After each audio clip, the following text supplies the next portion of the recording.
everyone, it's Kathleen Dunphy. Welcome to a new feature that I'm going to have on my website and in newsletters, where I talk to you a little bit about the inspiration and behind-the-scenes work that goes into some of my larger studio paintings.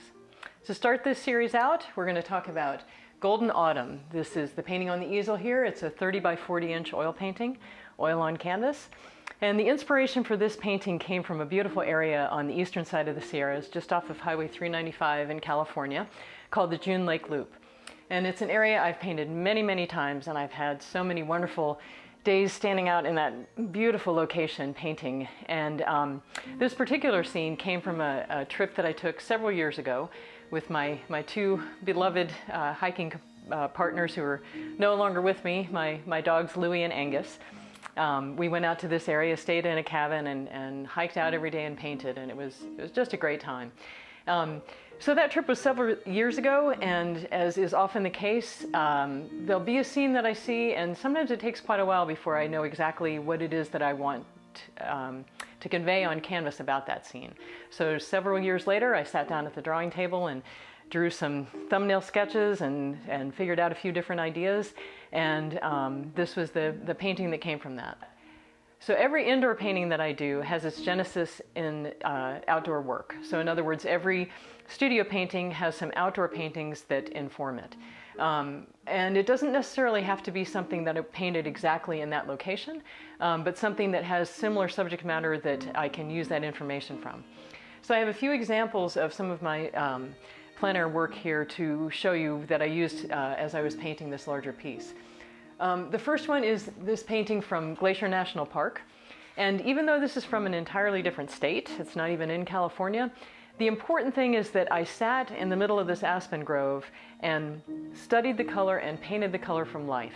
So photographs are a great tool to use in painting, but they shouldn't be the only thing that you use to create a painting, in my opinion.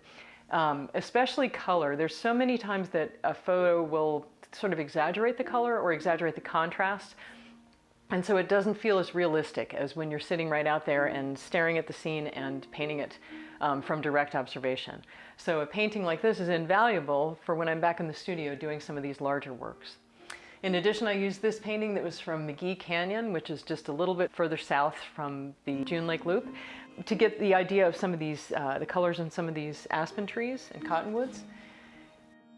And lastly, I used this scene that I painted out at the Stanislaus River, which is near where we live. And again, it's not close to the actual scene that I painted, but studying these rocks and water helped me better convey this area of the painting in the larger studio piece. So I painted this scene and then I set it aside for a while. And as is often the case when I paint, sometimes when you first finish a painting, it's very hard to judge it critically. You know, you get very, I guess I should say, I get very emotionally involved in my paintings, and sometimes it's hard to look at them with some detached eye and look at them critically to see what they need to improve. So a little bit of time can help with that. So I put this painting away for a while, and then I pulled it out and I realized what I wanted to do was to convey a little more sense of depth in it. So I went back and worked on the mountains a little bit more, lightened up some of this area in the background, added a little more detail so that you can get back behind those aspen trees and go back into the canyon there. I guess the main thing that I wanted to convey with this painting was that feeling of these glorious autumn days that we have here in California. It's that feeling where the sun is really warm, but you know it's not going to last very long, and it's kind of the last hurrah of the season before winter comes. It's my absolute favorite time of the year to paint. I love those lazy afternoons where you can just sit by the creek and kind of watch the water flow and watch those aspen leaves fall down. I have spent so many days outside painting in conditions like this, and I've done literally hundreds, if not thousands, of studies of these kind of colors and this kind of light. And I think all of that field work, all of that experience outside really helps when I come back into the studio. So again, this painting is Golden Autumn. It's 30 by 40 inches. It's framed in a custom frame with a 16 karat inner liner and heel. And I hope you enjoy it. Thank you.